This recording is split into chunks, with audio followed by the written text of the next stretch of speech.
Πάμε και στο επόμενο μας θέμα για σήμερα. Πριν από μερικές μέρες βγήκε μια ανακοίνωση από τους σπουδαστές και τις σπουδάστριες του Κρατικού Οδείου Θεσσαλονίκης σχετικά με την κατάσταση που επικρατεί πίσω από τις κλειστές πόρτες και μιλούν για εικόνες που περισσότερο θυμίζουν οικοδομή, υποκατασκευή παρά εκπαιδευτικό ίδρυμα.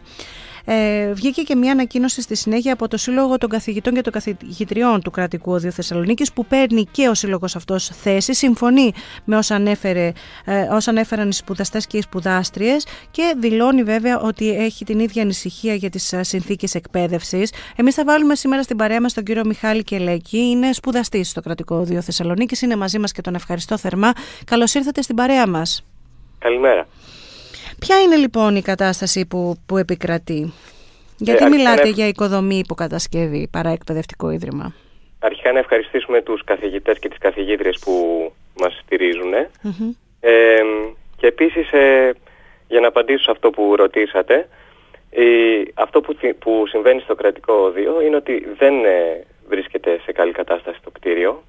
Είτε μιλάμε για κάποια προβλήματα τύπου μούχλα, ας πούμε, σε μια αίθουσα, κάποια σπασμένα κομμάτια της οροφής στους ορόφους, όχι της οροφής του κτηρίου, μιλάω για το ταβάνι, ας πούμε. Επίσης υπάρχει πρόβλημα με τους σοβάδες που μπορεί να πέσουν στο εξωτερικό μέρος του κτηρίου, όχι στην είσοδο αλλά στους πλαϊνούς χώρους, παρόλο που υπήρχαν για 2,5 χρόνια σκαλωσιές. Και το τελευταίο πρόβλημα που προέκυψε ήταν το ότι χάλασε ο Λέβητας και δεν μπορεί να θερμανθεί ολόκληρο το οδείο, παρά μόνο η αίθουσα εκδηλώσεων, που είναι ο πρώτος χώρος στον οποίο μπαίνει κανείς στο οδείο, στην οποία γίνονται κάποια από τα μαθήματα, όχι όλα. Τα περισσότερα μαθήματα γίνονται εξ αποστάσεως αυτή τη στιγμή. Μα εξ αποστάσεως, πώς μπορούν να καλυφθούν οι προϋποθέσεις για την εκπαίδευση? Θέλω να πω, είναι μια πρακτική που όντως λειτουργεί? Όχι, δεν λειτουργεί, είναι η αλήθεια. Και το είδαμε αυτό στην περίοδο του κορονοϊού, ενώ στην περίοδο της πανδημίας, όπου τα μαθήματα γινόντουσαν διαδικτυακά, δεν μπορούσαν να γίνουν και αλλιώς, είναι η αλήθεια. Και υπάρχουν προβλήματα, δηλαδή μπορεί να κοπεί ο ήχος, να χαθεί το σήμα ή να πηγαίνει πιο γρήγορα, να παράγεται ο ήχος πιο γρήγορα ή πιο αργά. Οπότε αυτό δεν είναι εφικτό να παίξουμε σε πραγματικό χρόνο κάτι. Ή επίσης δεν έχουμε άμεση επαφή με τον καθηγητή, την καθηγήτριά μας. Να μας διορθώσει τη στάση του σώματος, τα χέρια.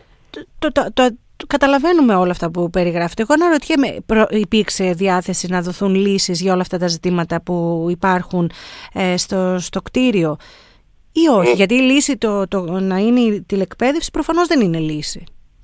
Ναι, υπάρχουν κάποιες, πώς το λένε, γίναν κάποιες κινήσεις, δηλαδή παραχωρήθηκε ένας χώρος του Κέντρου Μουσικής του Δήμου Θεσσαλονίκης για την Τρίτη. Παρ' όλα αυτά δεν καλύπτει όλες τις ανάγκες και επίσης όχι όλα τα μαθήματα, κάποια, δηλαδή της άρπας, των κρουστών, του κοντραμπάσου, μελοδραματικής, κινησιολογίας, χορού και υποκριτικής, γίνονται στο οδείο.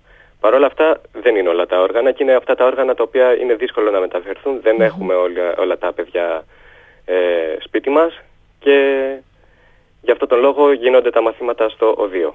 Απαντήσεις έχετε λάβει για όλα αυτά τα θέματα που έχετε θίξει? Όχι, επισήμως δεν έχουμε πάρει κάποια απάντηση. Το ρωτήσαμε δηλαδή, αλλά δεν πήραμε επίσημα κάποια απάντηση.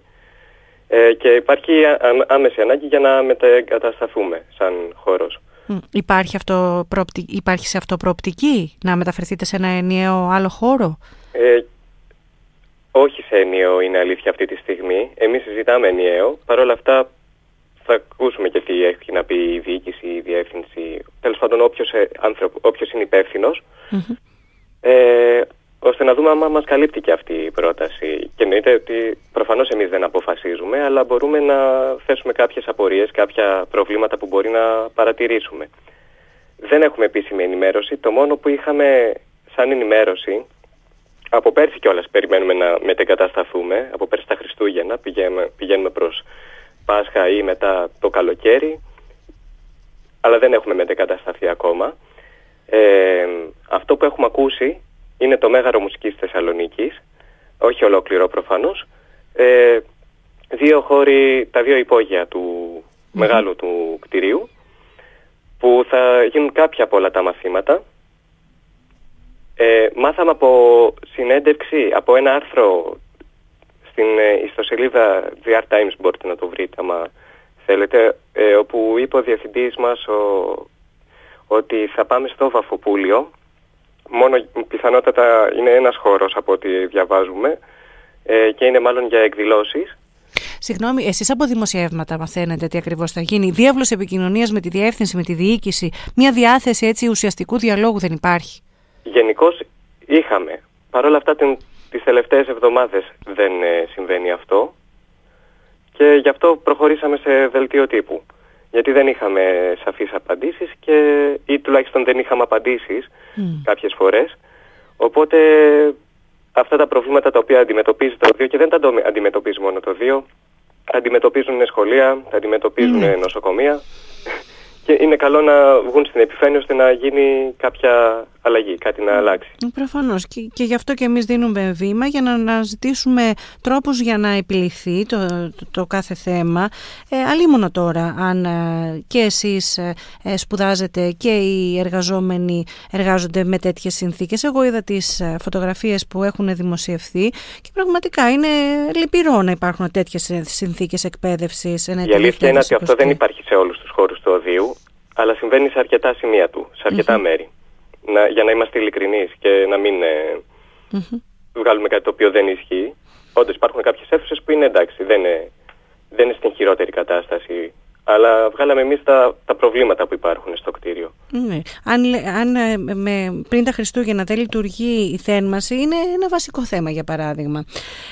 Ελπίζω μετά και τη δημοσιότητα που λαμβάνει το συγκεκριμένο ζήτημα και να πάρετε απαντήσεις άμεσα, αλλά κυρίως να υλοποιηθεί το βασικό αίτημα που υπάρχει, το να μετεγκατασταθείτε σε ένα κτίριο, σε έναν ενιαίο χώρο προφανώς, σε ένα κτίριο που θα πληρεί όλες τις προϋποθέσεις. Θα είμαστε εδώ για οποιαδήποτε εξέλιξη, θα μας ενημερώνετε. Μπορώ μήπως να έχω ελάχιστο χρόνο, είναι εύκολο για να... Μια κουβέντα, ναι, τελευταία. Ναι.